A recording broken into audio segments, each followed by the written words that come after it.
Hello, my fellow presenters. Okay, so you move to London, but there's one precaution that you don't take until it happens to you.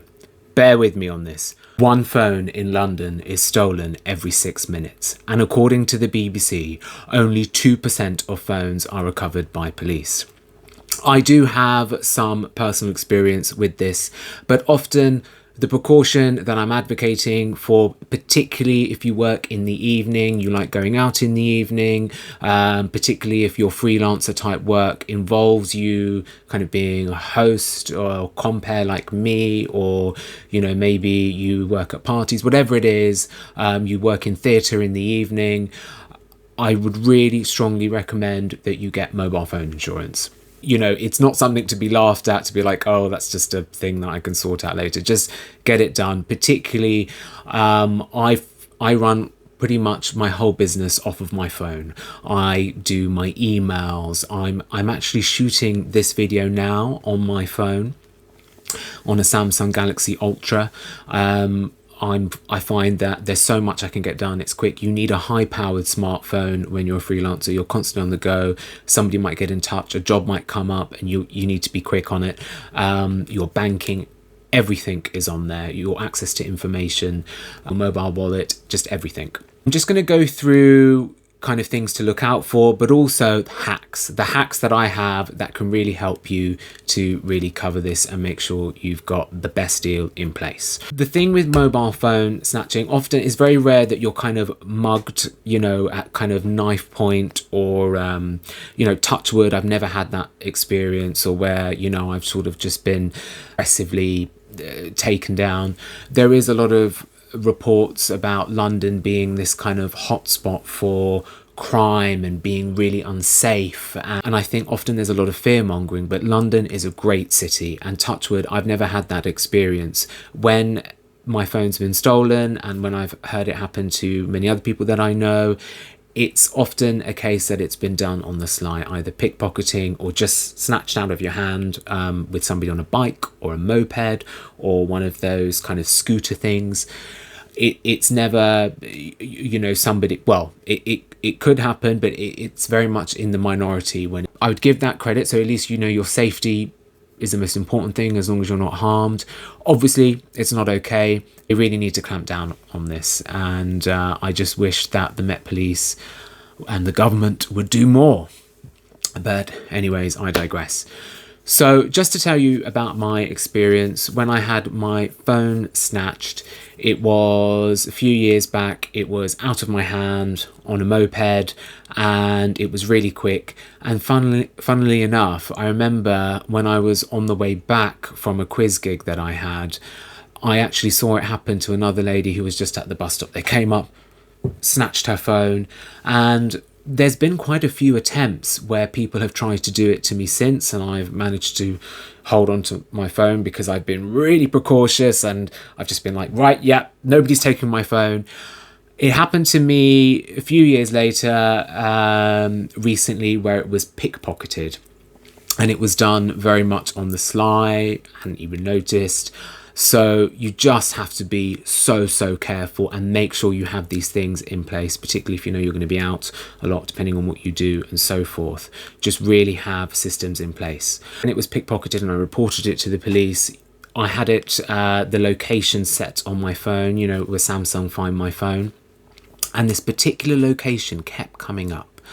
And I immediately updated the police report, which often you can do, and I said, it keeps coming up as on this estate. The police said, we don't often go to the location because it's not often accurate.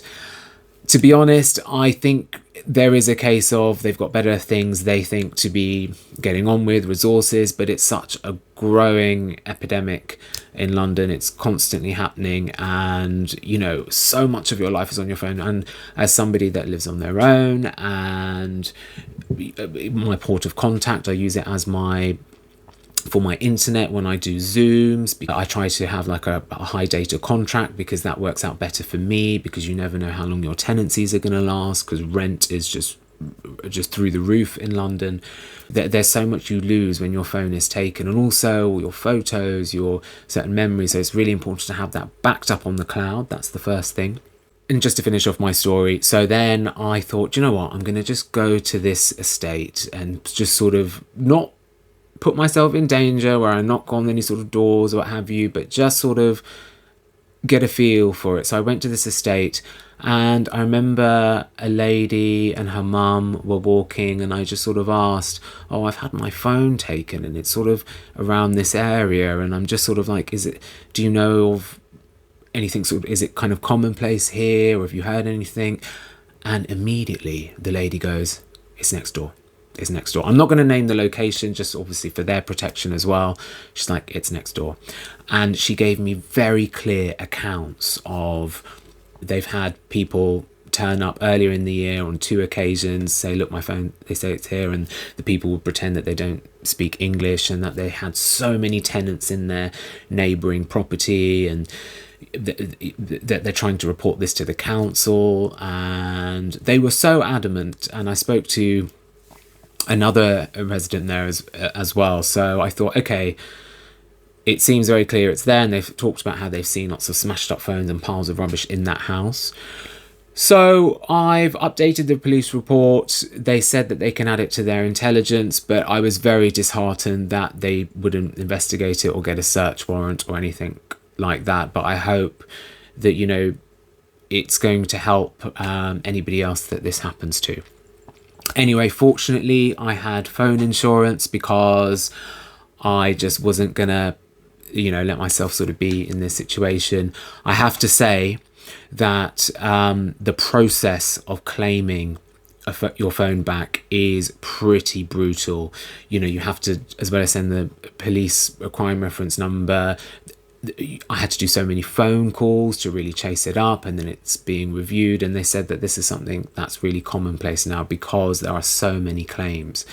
And you think, okay, this has happened, here's a crime reference number, send it the next day. But actually, I went a good 2 and a bit weeks without my phone, and it would have been longer had I not really pushed for them, because we had a period of bank holidays in that period and so forth, and that really delayed things. You couldn't contact anybody on a Sunday. I had to phone to prod them, and they said, oh, actually, we need this additional information.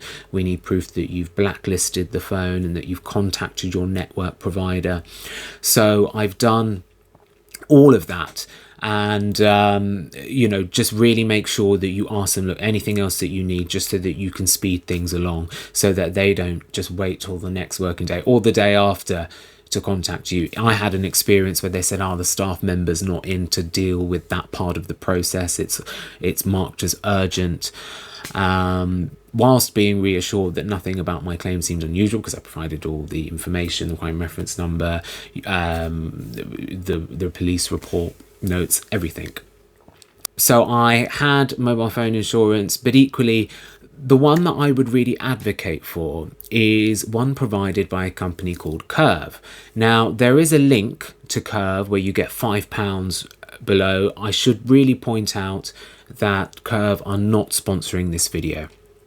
Goodness, I'm sweating because it's really hot. It's the peak of summer, and apologies about that. Anyway, £5 you can get with Curve, and I think this is a great product. They're not sponsoring this video. And for $14.99 a month, you get mobile phone insurance that's so comprehensive. It covers not just breakdowns, but also theft and loss. Because sometimes they might try and claim, from when I read the kind of terms and conditions, that there's kind of negligence or anything like that. So as long as you have loss in there as well, you're fully covered. And as well as that, you get things like travel insurance. You get extended electric goods insurance. So you know, maybe if you have a backup phone, you can add that to it.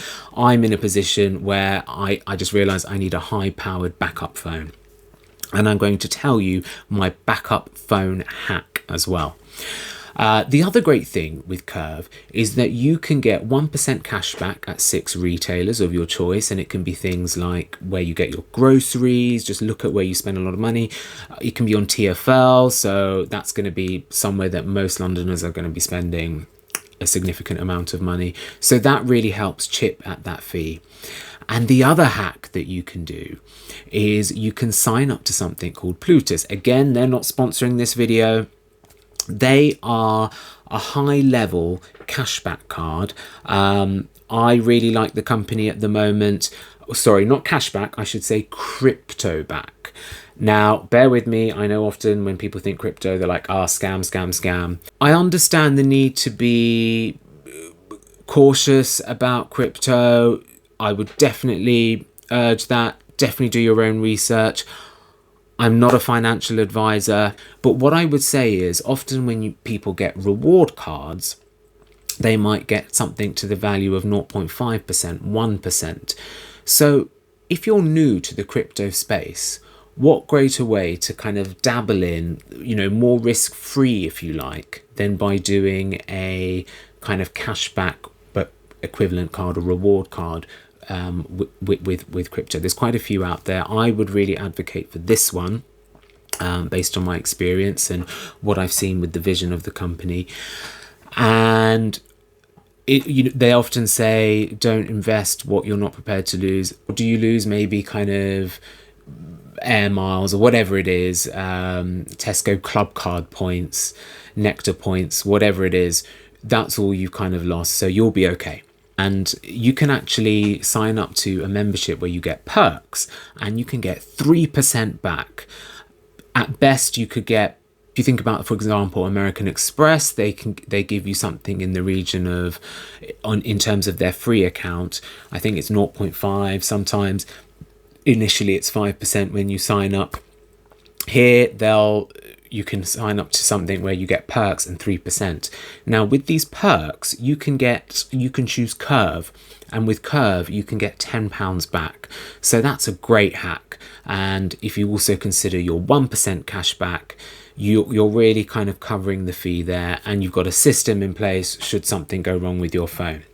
Okay, moving on to the other part of the phone hack. You've made a claim for the phone, you're kind of waiting, and you need a good phone. What you can do is you can go to a shop, and again, they're not sponsoring this video, but CEX, and you can get a second-hand refurbished phone at a fraction of the price.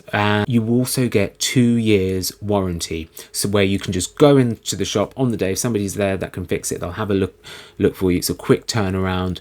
But also, if you wanted to, technically you could have the phone for up to 2 weeks if you order it online. This could change, based on the time in which you watch this video. It could be a few years later or what have you, but you could give it back in 2 weeks and hope that you've got a new phone sorted for you in 2 weeks, so you've got a high-powered phone in the meantime and you can sort of transfer everything over. But equally, I think it's a good idea, particularly for your freelancer business, depending on what you do, to have a high-powered phone there as a backup, and then you've got insurance for your new one, so you've got 2 devices going, if you can, so that way you're covered. It just depends on sort of the area of London that you live in. As I say, often when I'm sort of walking back or waiting for a last minute bus, I see kind of people on their bikes trying to snatch people's phones, and I'm just like really kind of holding it like this, so nobody has managed to snatch the phone out of my hand, and I've been really cautious. But equally, I have to be really careful when I go to example for the to the bus stop, and if they don't have the kind of the times up there, really stand back, look up, no headphones in, things like that. I think it's useful to also have a smartwatch as well, so you can look at any notifications on your phone. So you can, if you've got your phone away and you're changing tracks or anything like that, you listen to a podcast, you can just change from your phone. So smartwatch has been a great investment as well, and again, you can be part of your business. I'm actually using the smartphone to record this, the smartwatch to record this, because I can actually sort of turn it on and off from here, so it's a good gadget for that. So that's the hack that I would say. Go to CEX. If you need to return it, you can, but then you've got it covered for 2 years as well, so it's going to be a reliable device should anything go wrong, and you've got two devices there and as a backup. Okay, so that's all from me on this. Have you had an experience or a close call? Maybe you're in a city where this is rife as well. Maybe that you just don't see this as an issue. Let me know, but I really wanted to sort of point this out, and it's something that I wish that they really clamp down upon, and that the networks, the police, the local councils, everybody just sort of clubs together. Make sure if it happens to you, blacklist your phone, you wipe it so that they can't get sort of any monetary value from it. Okay folks, thanks very much, and I'll see you in the next video.